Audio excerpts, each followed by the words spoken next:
In Kern County, there are many murders each year, but the murder of Yvette Pena in a Bakersfield motel caught the public's eye and became especially infamous.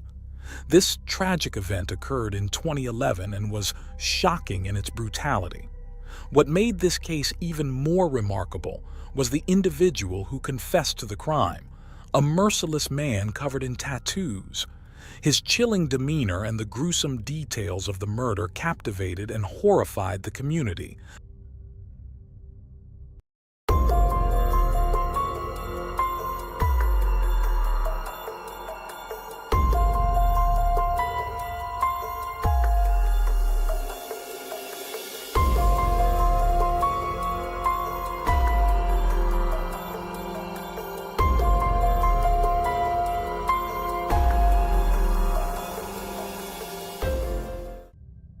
Born on March 7, 1988, in Bakersfield, California, Jaime Osuna's early life unfolded in a tumultuous manner. His mother, Michelle, was just 19 years old at the time, while little is known about his father except that he was 21, rebellious, and undisciplined. Jaime's father displayed abusive tendencies toward Michelle from the start, even resorting to kicking her in the stomach while she was pregnant with Jaime. This cruel act left lasting harm on Jaime, even before he took his first breath. Some speculate that this incident may have contributed to Jaime's ear malformation and potentially impacted his brain development. Recognizing the abusive nature of her husband, Michelle made the courageous decision to divorce him. Soon afterward, she met Jeff, a man with whom she felt an instant connection, and it appeared that Jeff would step into the role of Jaime's new stepfather. Jaime's biological father, however, strongly opposed this development. Despite Michelle's desire to sever ties with him, he persisted in causing trouble. One fateful night, he threatened Jeff by holding a knife to his throat. Thankfully, the situation didn't escalate further. He was apprehended and a restraining order was issued. This marks the last mention of Jaime's biological father in his story. Shortly thereafter, Michelle married Jeff, and they began cohabiting with Jaime and his brother, who was 2 years Jaime's senior. This is where the story takes a dark and troubling turn. While Jeff desired Michelle, he seemed less enthusiastic about assuming the role of a stepfather. Regrettably, this resulted in a period of misery for Jaime, while his older brother was somewhat spared, having gone to live with their grandparents once they became aware of Jeff's abusive behavior. It remains unclear why Jaime wasn't also taken in by his grandparents, but it seems that they declined to care for him, leaving one to wonder why they would reject a 3-year-old child. It's important to note that Michelle also made the choice to prioritize her relationship with Jeff over the well-being of her 2 young sons. Jeff's abusive actions were well documented through accounts from Michelle, Jaime, and records from hospitals and law enforcement agencies. On one occasion, during a road trip with Michelle and Jaime secured in a baby carrier in the back seat, Jaime's crying provoked Jeff to a point where he began shouting at the child. Shockingly, he then threw the baby carrier out of the moving car. Fortunately, the baby carrier landed safely, and Jaime displayed no visible injuries. However, subsequent examinations revealed severe brain damage that could have resulted from this traumatic incident. Around the age of 5, another distressing incident marred Jaime's already tumultuous childhood. He accidentally spilled some juice on the floor, which infuriated Jeff. In a fit of anger, Jeff grabbed a belt and began to mercilessly beat the young boy. This time, Michelle intervened by calling the police. Jeff was subsequently arrested on charges of child cruelty due to the visible marks on Jaime's body. However, the charges were relatively lenient and, disconcertingly, Jeff returned home just 10 days later, with Michelle still standing by his side. Even after they had their own children, Jeff continued to mistreat Jaime, depriving him of proper meals and sometimes serving his food on the floor. Jaime increasingly felt like an outsider in his own home. Michelle, though aware of her past mistakes, found herself unable to rectify the deep-seated damage that had been done. At the age of 12, Jaime finally managed to escape the clutches of his abusive household and went to live with his grandparents. Everyone had come to realize that Jeff's mistreatment of Jamie would not cease. It was during this time that they began to notice the emotional numbness that had gripped Jaime from a tender age. Michelle described it as if his soul had been torn away, leaving him apathetic towards everything and everyone around him. This period marked the onset of Jaime's disturbing behavior. He began cooking animals in a nearby forest, and in the absence of anyone at home, subjected his own pet cat to chilling ordeals, locking it in the refrigerator and even the oven. He also turned to self-harm, as it seemed to be the only way for him to feel something, anything, in a world where he felt utterly numb. At the age of 15, Jaime took a dire turn when he brutally stabbed another boy, leaving him gravely wounded but fortunate to survive the ordeal. This criminal act led to Jaime's incarceration in a juvenile correctional facility, where he would spend the next 4 years. It was during this period that Michelle finally confronted the gravity of her irresponsibility toward Jaime, resulting in her decision to divorce Jeff. A few years later, Jeff met his demise due to a heart attack. Given his abusive history, it's conceivable that Jaime might have inflicted harm upon him if he had not passed away. On September 14, 2007, Jaime was released from prison at the age of 19. By this time, he had acquired a notorious reputation as a troublemaker, deeply entrenched in gang activities. He showed little interest in education or gainful employment, instead opting for a lifestyle characterized by revelry and association with his gang affiliates. The turning point in this harrowing narrative occurred in December 2008 when a 16-year-old boy's birthday party took a rather unexpected turn. This was no typical birthday celebration adorned with Mickey Mouse piñatas and cheerful decorations. Instead, it drew a crowd from the gritty underbelly of society, and the absence of any responsible adult to maintain order was notable. This unconventional gathering had been organized by the birthday boy's mother, who was known for her laissez-faire attitude. Joelle Castellano, a 37-year-old single mother of 3, played a central role in this intriguing tale. She decided to host a party for underage youths, which, while undoubtedly irresponsible, didn't spell the end of the world. As the evening progressed, however, things took a turn for the chaotic, with Joelle's dance with a young man catching the eye of her nephew. It seemed that this young relative became envious, possibly due to his own romantic feelings for his aunt, leading him to want to keep others away from her.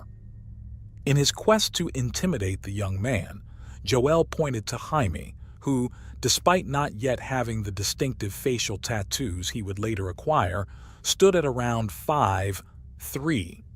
However, it was Jaime's demeanor and attitude that made him an intimidating presence, perhaps more so than anyone else in the room. Jaime agreed to confront the young man, proceeding to the kitchen, where he retrieved a knife and warned the boy to steer clear of Joelle. The young man, believing that Jaime wouldn't actually follow through, issued a challenge. However, Jaime defied expectations and indeed stabbed the young man, leading to his return to prison. But something had changed this time. Jaime couldn't shake one thought from his mind. He had fallen head over heels in love with Joelle. It wasn't just because of the recent stabbing incident, but a genuine and profound love. As they say, love can compel us to commit acts beyond imagination. Jaime no longer cared about his circumstances. He believed he could win over Joelle, despite their age gap, his imprisonment, and their initial encounter involving a stabbing. Jaime began sending heartfelt love letters to Joelle, and eventually, she too succumbed to his affections. Thus, they embarked on a long-distance relationship. 11 months later, when Jaime completed his sentence, Joelle picked him up in her truck. However, her confidence wavered upon seeing that Jaime had acquired facial tattoos, raising doubts about the seriousness of their relationship. Despite all the waiting, Jaime's eagerness prevailed as he suggested to Joelle that they spend the night in a motel. Joelle agreed, albeit under the impression that it would be a one-night affair. Yet Jaime, known as the sharpshooter, proved remarkably effective, as that single night led to Joelle becoming pregnant. With this development, she felt increasingly inclined to establish a lasting relationship with him.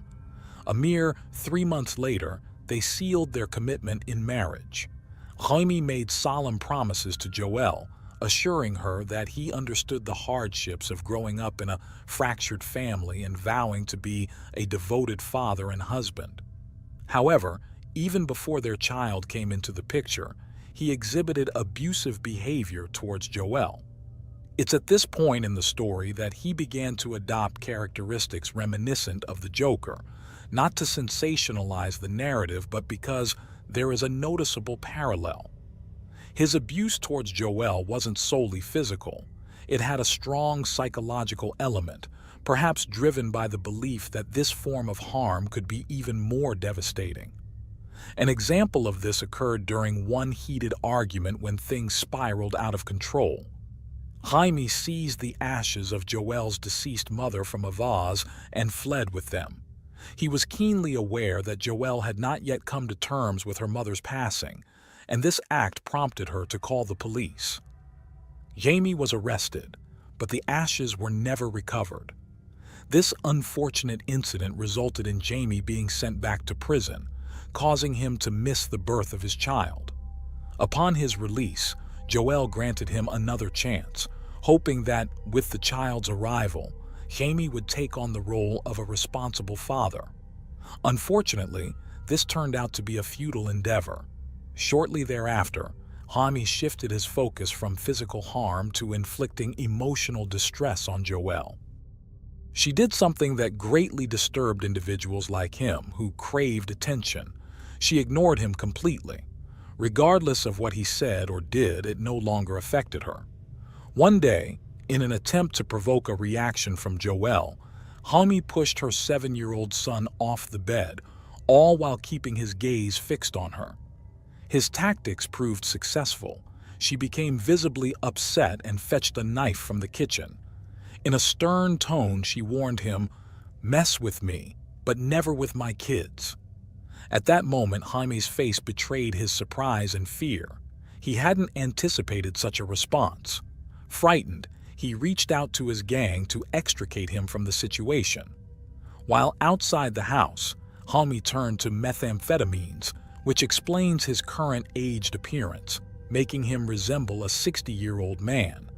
Now that he no longer officially resided with Joelle, he commenced stalking her from outside her home. Joelle called the police, leading to Jaime's arrest and a 7-month prison sentence for violating his parole. However, within a week of his release, he resumed his harassment of Joelle. She would spot him outside her window, his gaze unwavering, and he would make menacing phone calls, threatening her and her children. Joelle contacted the police once again, but upon their arrival they failed to locate Jaime. Days passed with no trace of him. Then, on November 8, 2011, Joelle received a chilling call from Jaime, in which he uttered the sinister words, "Check the news. I just killed a woman at the Morocco Motel." Naturally, Joel's immediate response was to contact the police. However, they didn't take her seriously. What transpired next is where the story takes an eerie turn, as it was 5 days after this call that a motel employee discovered a gruesome crime scene in one of the motel's rooms.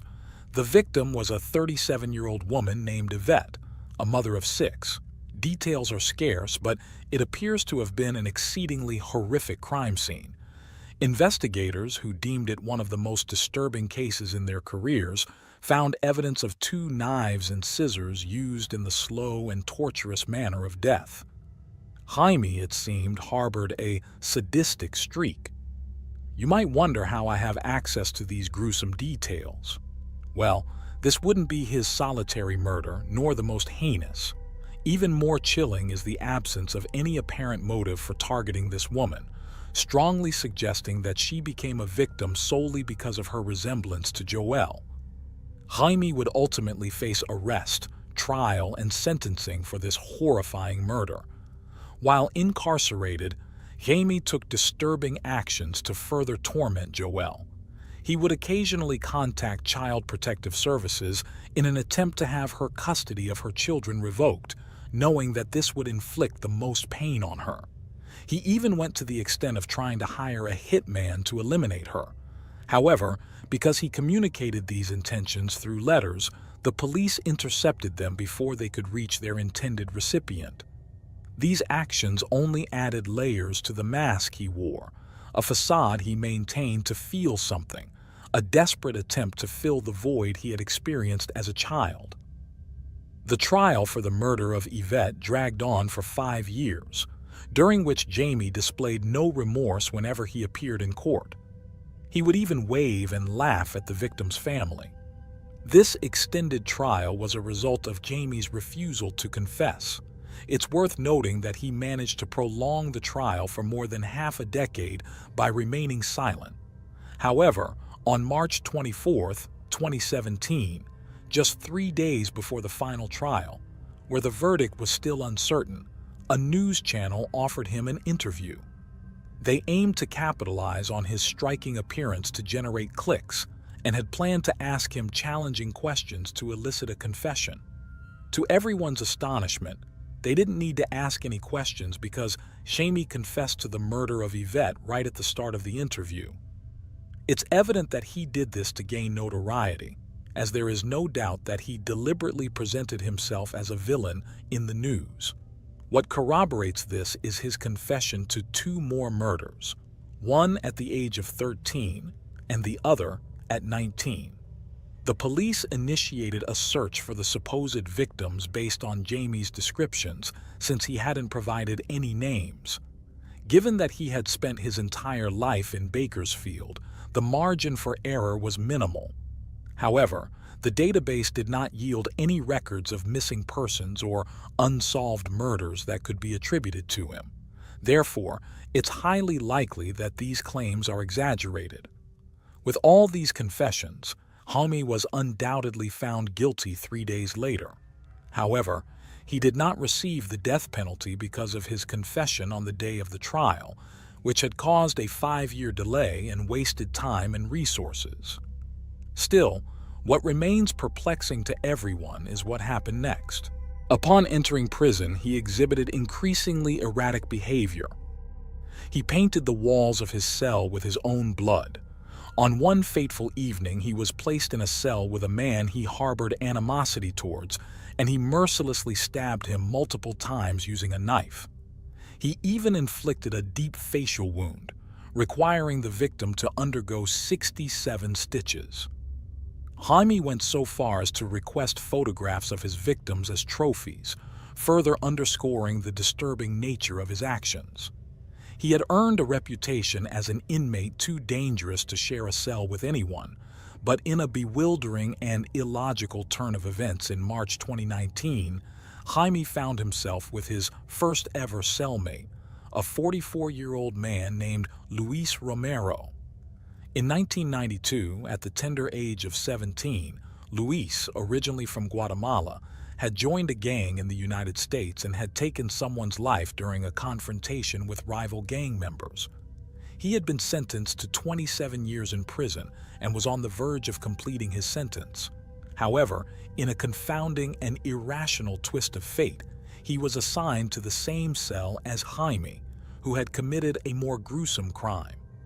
Jaime was well aware of the extent of his own actions, having just committed them, boasting a lengthy history of criminal deeds. Moreover, he had been denied cellmates in the past because of the perceived danger he posed. Luis was merely 3 weeks away from regaining his freedom.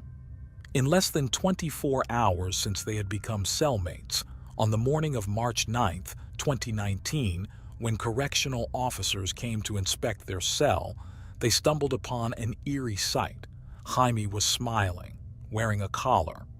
This collar was fashioned from various parts of Luis's body, and Jaime had gone as far as carving a grotesque, clown-like smile on Luis's face.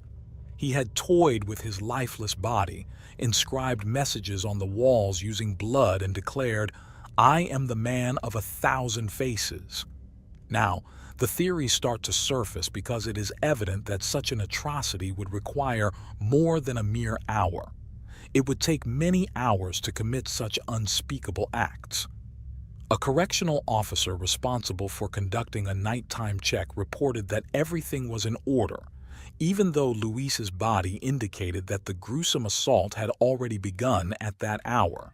Some guards attempted to justify this oversight by claiming that Jaime had placed a blanket to conceal the ongoing horror.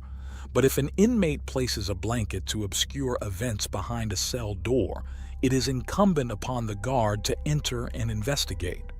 What transpired here was not an isolated incident at this prison.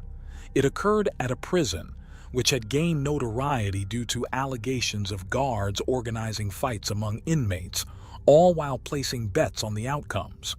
There exist videos of these fights, complete with a presenter and commentator. Furthermore, suspicions linger that this practice was employed when authorities sought to dispose of a troublesome inmate. They would orchestrate a fight, and when one participant was winning, they would shoot the other inmate, claiming they were intervening to save them. This case presents further complexity due to Jaime's clearly deteriorated mental state. It is evident that he harbors a fascination with the Joker, as evidenced by the blood-written phrases from the comics adorning his cell. It remains a mystery how he managed to procure razors to make knives, and his letter to a prosecutor inspired by the Joker and featuring the iconic "Why so serious" phrase raises questions. The letter also contains satanic messages, although it's doubtful he genuinely adheres to Satanism. These actions are likely undertaken for attention-seeking purposes. He received a diagnosis of an unknown form of schizophrenia within the spectrum, alongside antisocial personality disorder, borderline personality disorder, characterized by erratic behavior, which could explain his propensity to stab others without a clear provocation, and post-traumatic stress disorder. As a result, authorities declared him unfit to stand trial. Consequently, at the age of 33, it appears improbable that Jaime will face the death penalty, and he will likely spend the rest of his life behind bars. Jaime was undeniably unhinged, with a touch of clownishness. However, some might argue that he endured a troubled childhood. Nevertheless, the extremity of his actions remains unparalleled. Interestingly, his older brother, who sought refuge with their grandparents at a young age, has since transformed into a prosperous individual, a millionaire who enjoys driving sports cars and has a loving family. You've just witnessed another unreal true crime. Lock in your support by subscribing and turning on notifications. Your insight could open the next story. Have a good day.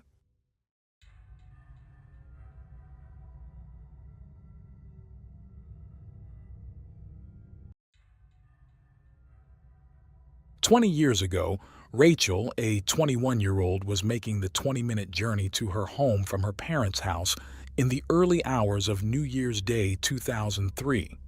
She had spent the evening celebrating at a pub with friends and family. She had stopped off at her parents' house in Hall Road, North Hull, to get changed into her trainers before making the 20-minute walk back to her flat in Sachs Court, Orchard Park. Her mother pleaded with her not to go because it was too late. But her beloved kittens, Speedy Tomato and Batman, were home alone after her boyfriend had decided to go to a party. Rachel promised to call when she got home. She never did.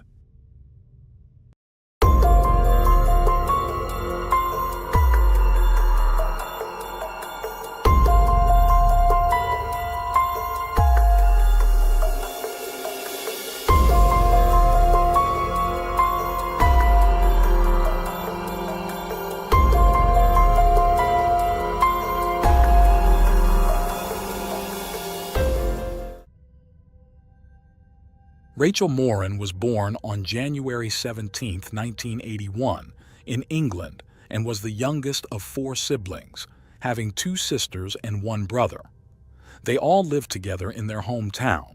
From an early age, Rachel developed a keen interest in music and dance, particularly ballet.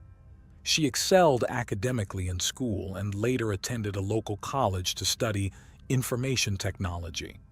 However, she eventually decided to focus on her passion for dance. In college, Rachel met a young man named Mark, and they soon started dating. They decided to move in together and rented an apartment in a quiet residential area, which was only a kilometer away from Rachel's parents' home, allowing her to visit them frequently. Rachel also found a job at a local bakery, where she enjoyed decorating cakes. This experience sparked her interest in pursuing a culinary education. In December 2002, when Rachel was 21, she and Mark adopted 2 kittens. They were both very attentive to the pets, ensuring they were never left alone for long periods. As a result, Rachel and Mark always planned their activities to ensure someone was home to care for the animals. This included their New Year's Eve plans, where Mark was to visit his parents and return in the evening, while Rachel planned to go to a bar with her brother to celebrate. On the night of December 31st, Rachel met up with her brother, and they went to a bar, joined by some friends. After midnight, Rachel and her brother left the bar and arrived at their parents' house around 1:20 a.m. Before going to bed, Rachel decided to call Mark to check on him but found he was not home. She reached him on his mobile phone, and he informed her that he was at a party with friends. Disappointed that Mark had left the house and the kittens alone, Rachel decided to go back to their apartment instead of staying at her parents' house. Her mother tried to dissuade her from leaving due to the late hour and concerns for her safety, even though the apartment was only a kilometer away.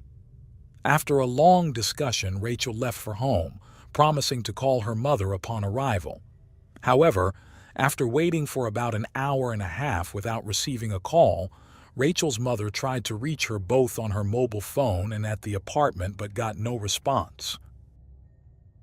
Rachel Moran's mother grew increasingly worried when she could not reach her daughter, suspecting that Rachel might have gone to the party where her boyfriend was and hence was not answering the calls.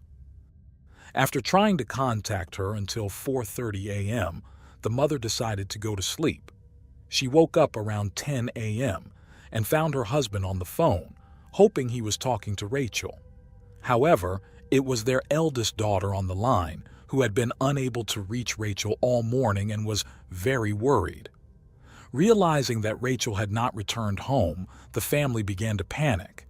They tried calling her again, and after some time, Mark answered. He was surprised when asked if Rachel was home. He said he had returned around 7 a.m. and found that Rachel wasn't there. Assuming she had stayed at her parents' house, he didn't think much of it and went to sleep. According to Mark, there were no signs that Rachel had been in the apartment. Her belongings were not there, the bed was as he left it, and the kittens had not been fed. This escalated the family's panic. The family called Rachel's friends and other relatives, but no one had seen her that night. Subsequently, Rachel's parents decided to inform the police. Although Rachel was almost 22 years old and the police might typically wait before starting a search for a missing adult, they decided to begin the search immediately in this case. They inspected her apartment and interviewed all her family members and friends. The police quickly ruled out the possibility that Rachel had left of her own free will, given her background and the accounts of her loved ones. During the investigation, Rachel's mother recalled a moment from the night Rachel disappeared. When Rachel was leaving for her apartment, they had a discussion literally at the doorstep, standing with the door open as her mother tried to convince her to stay. At one point, an unknown man passed by the street. Rachel's mother even considered asking him to accompany her daughter home, but decided against it. After receiving a basic description of the man seen near Rachel Moran's location, the police began searching for him as he was headed in the same direction as Rachel shortly after her departure. This individual might have witnessed something relevant. Police units were alerted while the search for other clues continued. Investigators started scrutinizing Mark, Rachel's boyfriend.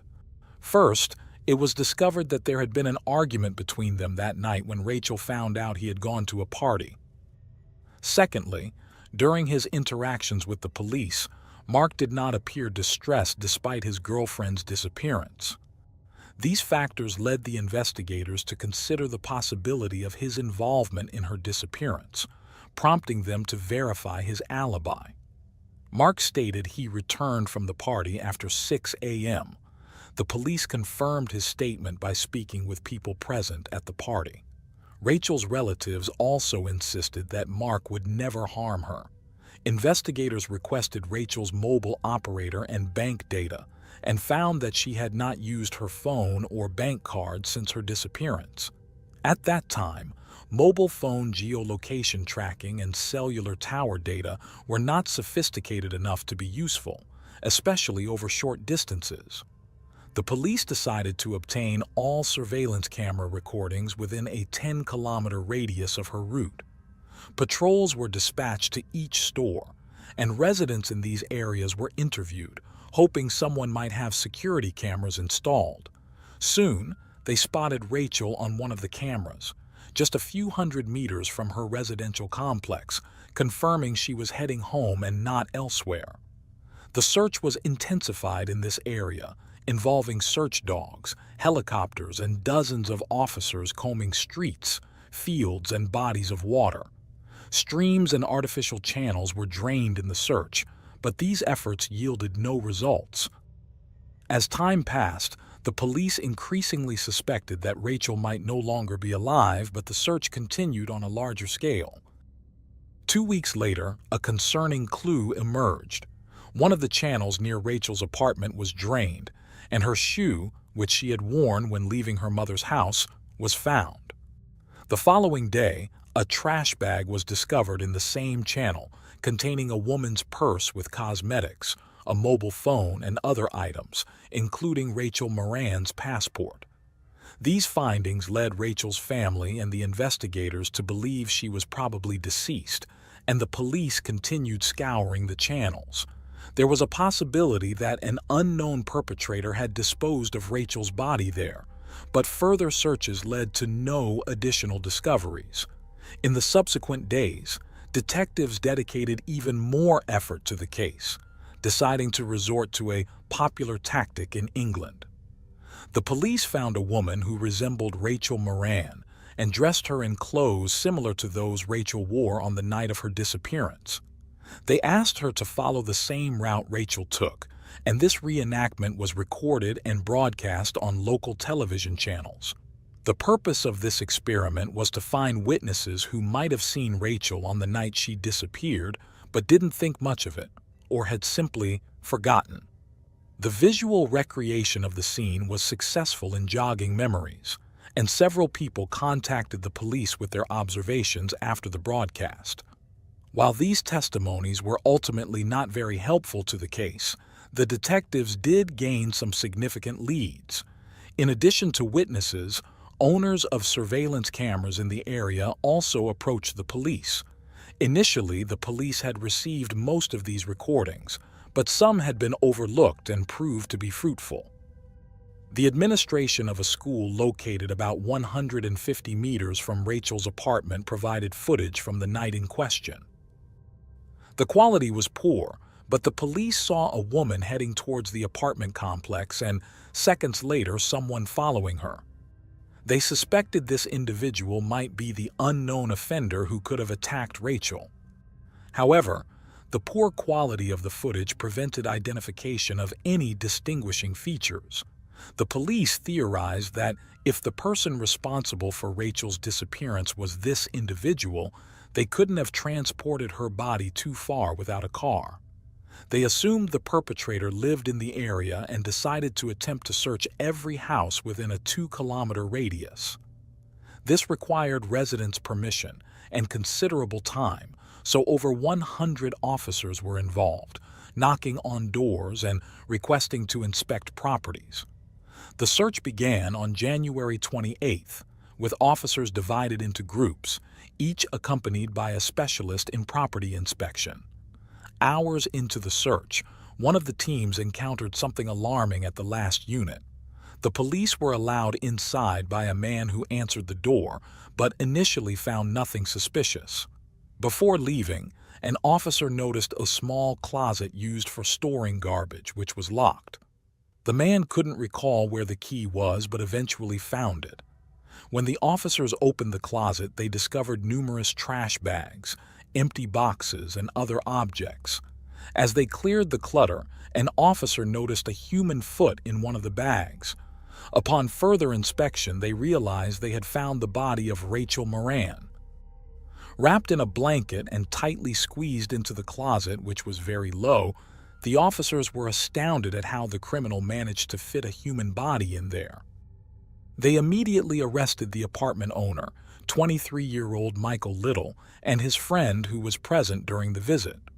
Little reacted calmly to his arrest, while his friend was shocked and confused about why they were being detained.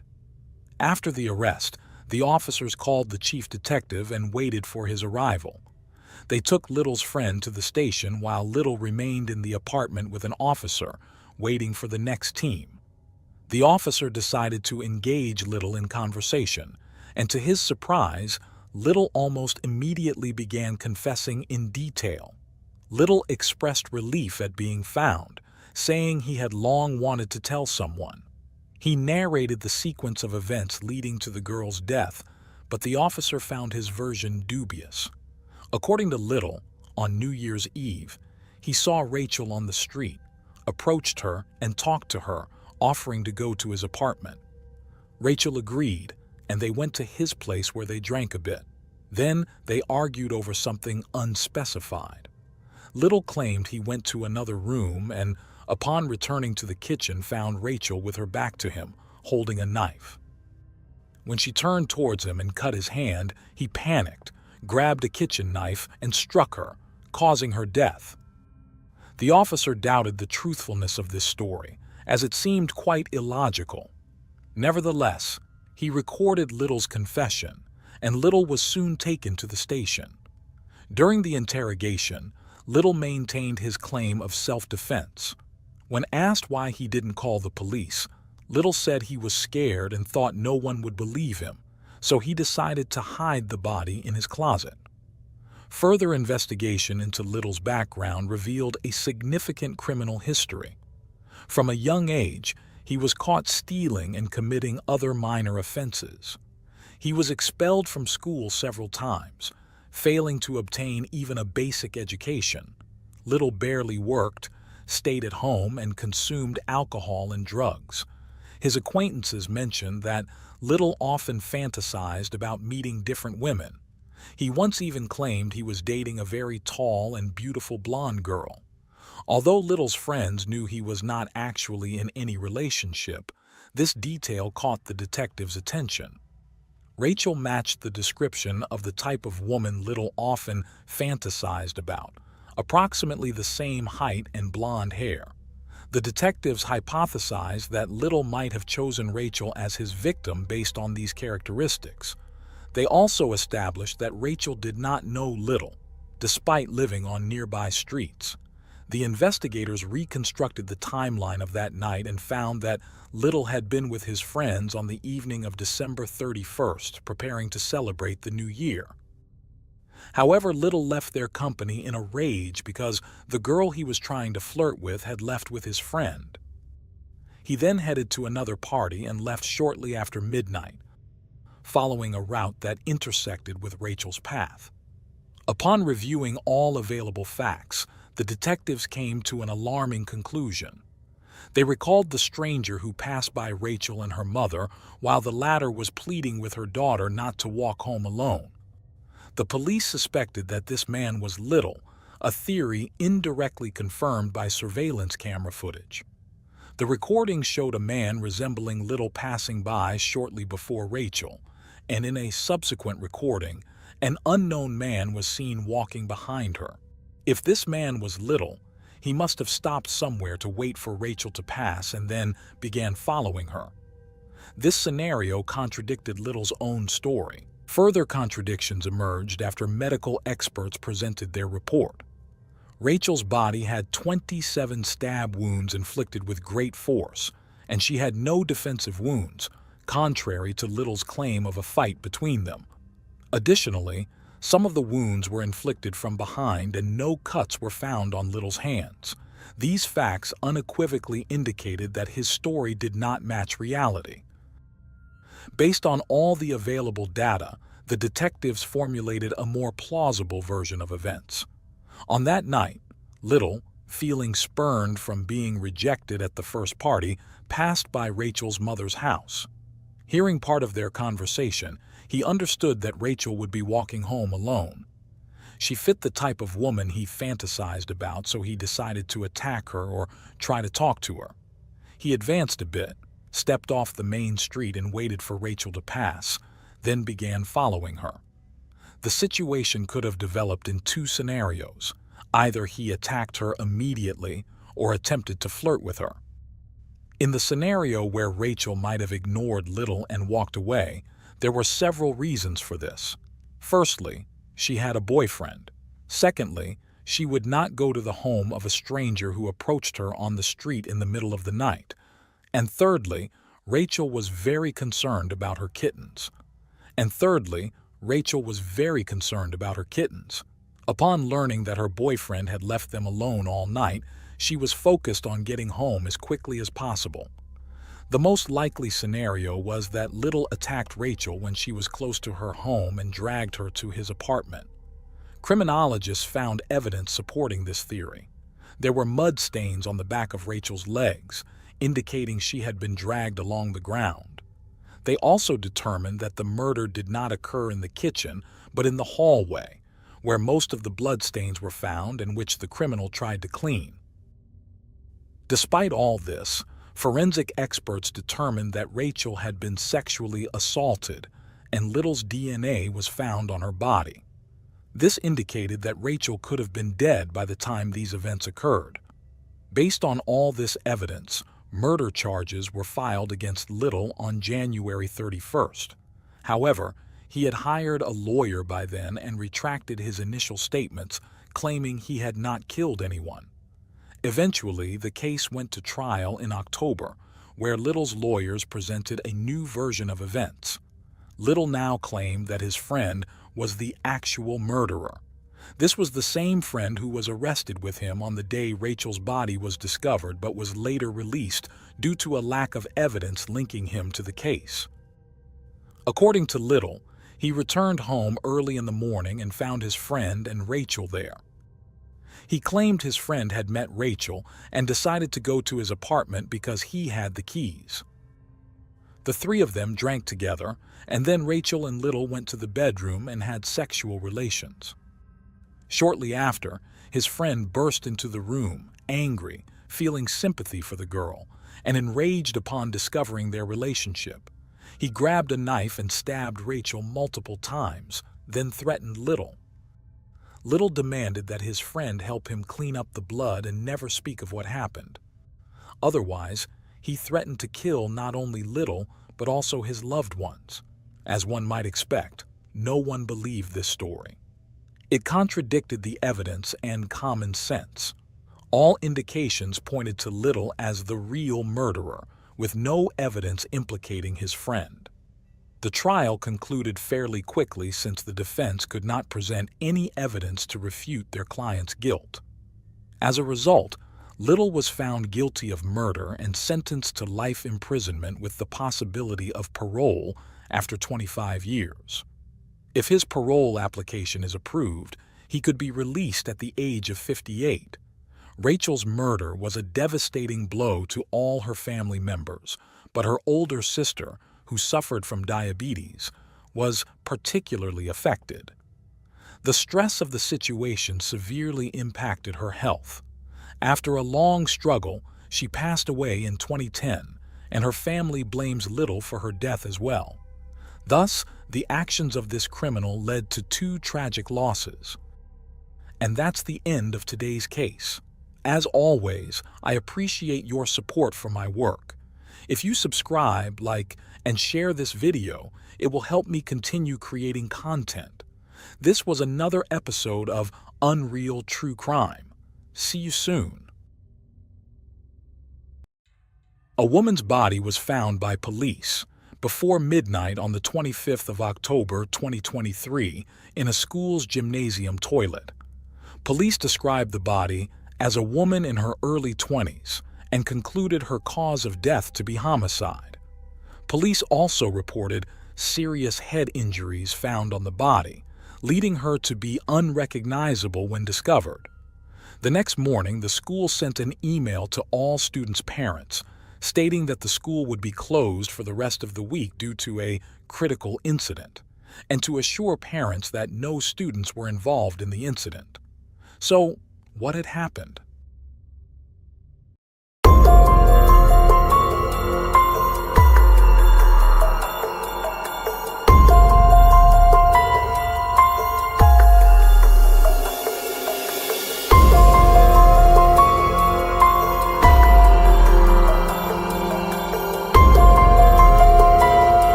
It was in May 2002 in Australia, specifically in New South Wales, that Jaime and his wife Peta welcomed their firstborn. The arrival of their daughter was a source of immense joy not only for her parents, but also for her maternal grandmother, who was immediately captivated by the little girl's beautiful blue eyes. Her warm smile radiated happiness, enchanting everyone around her. The kids had a privileged childhood setting along those idyllic coasts with their mild temperatures, where the locals knew each other well. Indeed, Jaime and Peta had earned the esteem of their community, and by extension, Lily also became very beloved. Later, the family welcomed their second and final child, whom they named Max. Jaime worked as the water polo coach at a girls' school in the economic and business heart of Sydney. It was there that Lily pursued her studies. Throughout her time at school, she proved to be an outgoing girl with lots of friends. Lily was an exceptional student who enjoyed helping her peers with less academic dedication. This virtue, coupled with her good nature, won her the affection of many. As her younger brother grew up, the young girl also dedicated herself with patience and care to helping him overcome difficulties.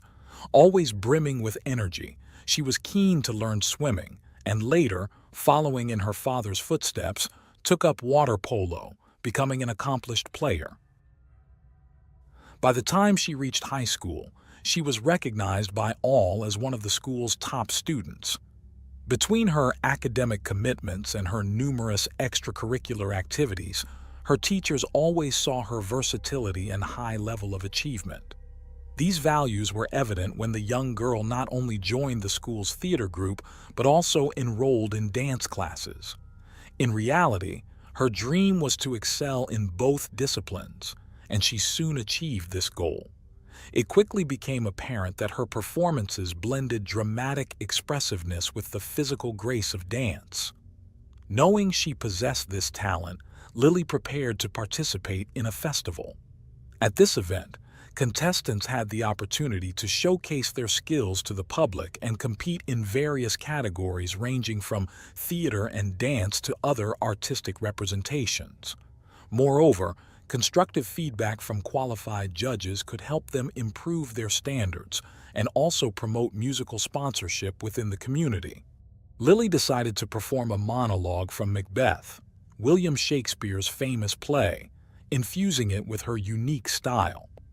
Instead of relying solely on dialogue and facial expression, she sought to convey the emotional journey of the main character through movement.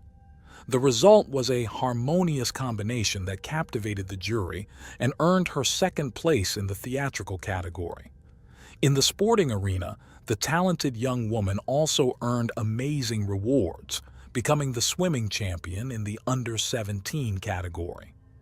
As expected, Jaime and Peta were bursting with pride.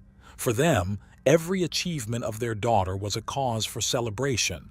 Like in 2018, when at just 16 years old, Lily passed her learner's driving test. Immediately, Peta and Jamie proudly shared the news on their social media. In 2020, during the high school graduation ceremony, Lily radiated light and happiness. Intelligent, beautiful, and possessing an independent spirit, the world opened up before her. By then, she had already decided to pursue a career in the sports world and enrolled at the University of Technology, Sydney, to study for a bachelor's degree in sports business management. In early 2021, with the start of classes, she took a part-time job as a water polo coach at St. Andrew's Cathedral School. From the beginning, the work experience turned out to be much more fascinating than the young woman had anticipated. With her vibrant personality, she managed to transform the classes into a unique fun space, winning over her students' affection. Her age also played in her favor, making her closer to the group, and everyone felt as if they had known her forever. Part of Lily's charm as a teacher was taking the time for details. For example, she wrote cards for each student, focusing on their personalities, beauty, and individual talents. It was there that Lily met Paul, the coach and sports assistant at the school. Born in 1999 in the Netherlands, Paul was the only child of a couple with a privileged economic position.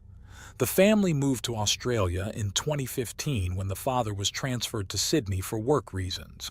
Once there, Paul enrolled in St. Andrew's Cathedral School, where he joined the cricket team. Over time, after earning the respect and admiration of his peers, he was appointed captain. He also actively participated in the school community by being part of the leadership team, contributing to the planning and execution of various events. However, not all his peers had a good opinion of him. Some considered him quite arrogant, and they were bothered by the way he approached girls, as if all were willing to fall in love with him. As it later emerged in 2017, once Paul graduated from high school, the institution offered him the opportunity to become an assistant coach for the cricket and hockey teams. He accepted the offer and, at the beginning of 2018, fully took over the role. In his new role, he was attentive and enthusiastic about motivating the students. However, under circumstances that have not been clarified, Paul returned with his parents to the Netherlands. During that time, he enrolled in a master's program to complement his sports knowledge. At the end of it, he gladly accepted an invitation to rejoin the sports department at St. Andrew's School. At the start of 2020, returning to the Australian dream, Paul reconnected with a former school and hockey mate. The two young men decided to share expenses and moved into an apartment in Kensington, a suburb located in the eastern area. As part of his duties at St. Andrew AS, he was tasked with welcoming the sports teams of other coaches after their respective classes, which included being aware of their schedules. This responsibility facilitated his interaction with Lily.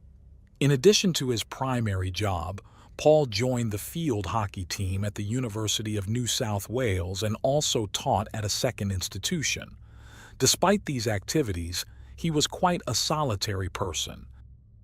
Then, on March 18, 2020, due to the coronavirus pandemic, the Australian Prime Minister declared a health emergency and imposed a strict quarantine.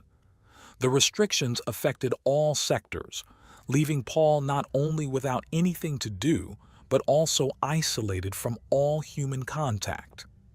He spent a total of 18 months in solitude in a city that, although familiar, felt somewhat foreign to him. Like many people around the world, this isolation affected his way of relating to others to some extent. By mid-September 2021, as the restrictions were lifted and things began to return to normal, Paul resumed his activities. He rapidly became an essential part of the hockey team, to the point where his image was used in promoting the games. Amid this period of openness, he had already shown a particular interest in Lily, with intentions that clearly went beyond mere friendship. However, according to the students, she was not the only one to whom the young coach dedicated his charming efforts. In fact, some of his students viewed him as someone who inappropriately flirted with the school's teenage girls. However, these concerns were not widely known. In fact, many considered him an essential part of the team.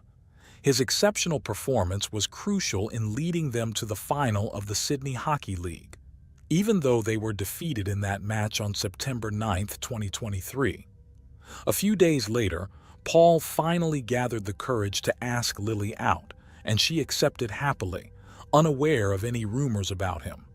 Their first date turned out much better than either had imagined, leading them into a passionate and swift romance. However, the intensity of their feelings did not make them overlook the importance of discretion, especially considering their work environment. Thus, they opted to keep their relationship private.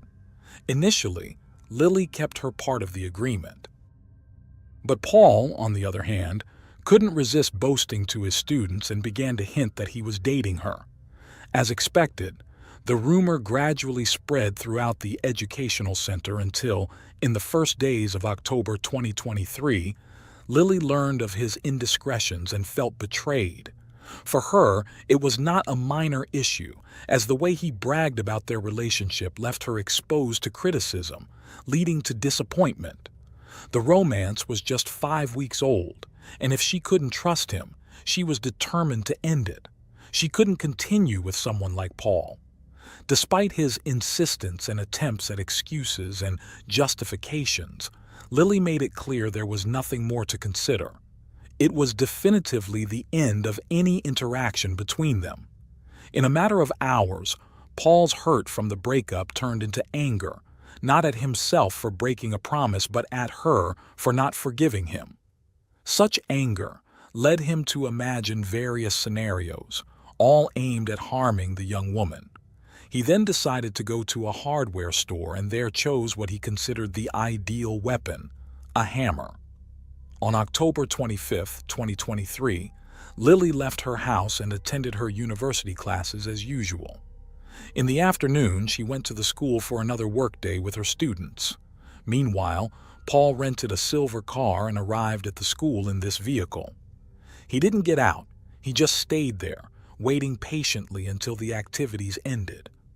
Around 7 p.m., when the water polo students left, Paul finally made his way towards the institution's gym.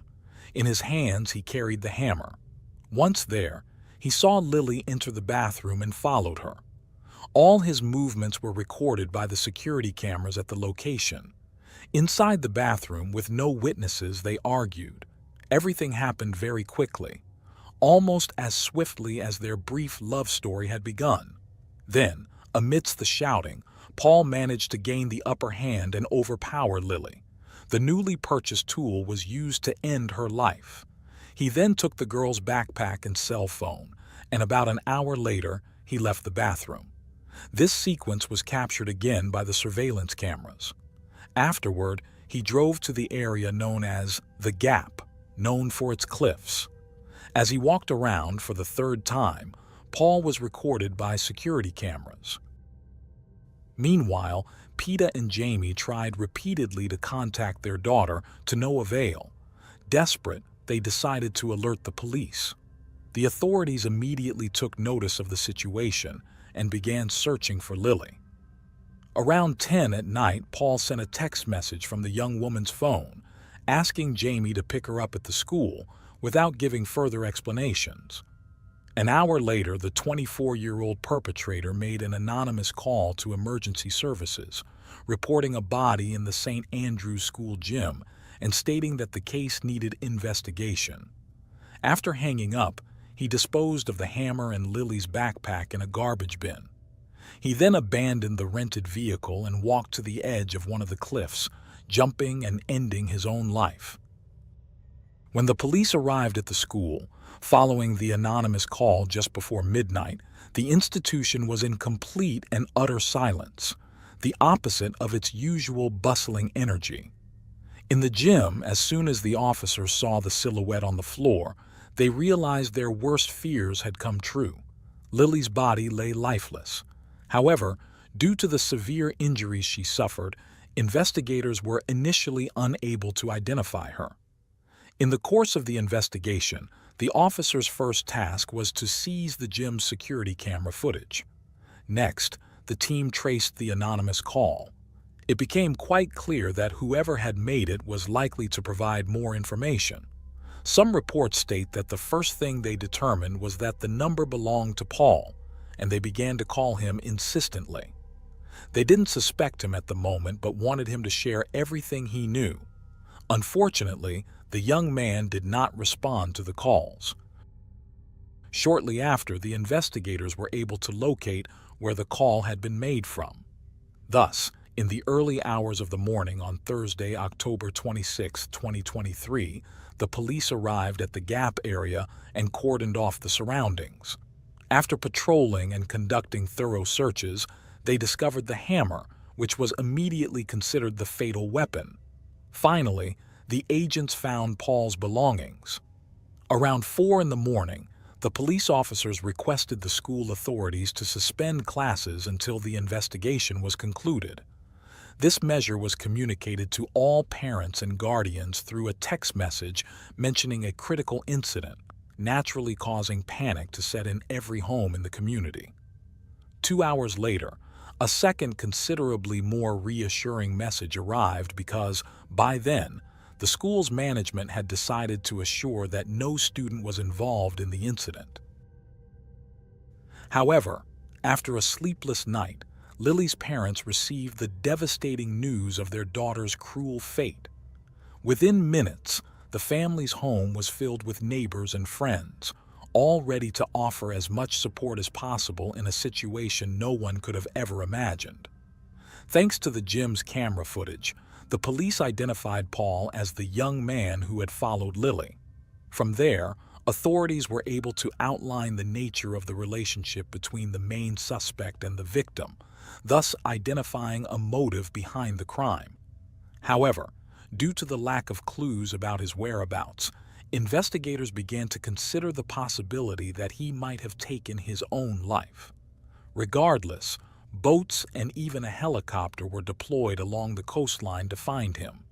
Through a statement, the police made the main suspect's name public, indicating that the nature of the injuries made it evident that Lily had been a victim of homicide. Although it was confirmed there were no previous domestic violence incidents between her and Paul. In the early hours of the next morning, Friday, October 27, 2023, a group of workers was preparing to start their day at a construction site near the top of one of the cliffs. However, they had to interrupt their work almost before it had begun when they were startled by the macabre sight of a body floating near the rocks. They immediately informed the police, who then established a new crime scene there and also organized a rescue team to recover the body. The unfavorable weather conditions made the already complicated operation even more difficult. Finally, by noon, the Marine unit achieved its goal with the assistance of a helicopter. The media was informed that the body was of an unidentified male victim, although officers had strong suspicions about his identity. Meanwhile, the remains were transported to the Forensic Medicine Service for a mandatory autopsy. The fingerprints collected were sent to the Embassy of the Netherlands for comparison with their records, leading to the identification of the man as Paul. That same afternoon, in their first public statement, Lily's family expressed the profound grief they were experiencing. Despite everything, they said, they were overwhelmed with immense gratitude for the community's support. Concurrently, given that the police investigation was ongoing, they opted to refrain from further comments. The director of the school also shared warm words of thanks to everyone for the love and support provided during these difficult times. She mentioned that Lily had always displayed qualities that made her unforgettable. Beyond the pain of loss, it was hard to overlook the fact that the tragedy occurred in a space where minors should feel protected. Aware of this, the school sent a letter to parents assuring them that, in the words of the police, the crime was unforeseeable. In response to the events, access to the gym was restricted for students, while the library was transformed into a walk-in psychological counseling center for students needing specialist help to cope with the impact. Amid the case's impact, a renowned local media outlet contacted a criminal psychologist and expert in criminal cases for an interview to help the public understand the dimensions of the occurred events. When asked about his impression of the facts, he stated that the victim's actions were typical of men with fragile egos, incapable of accepting rejection. However, he viewed the young man's relationship not merely as one of anger or hurt, but as malicious.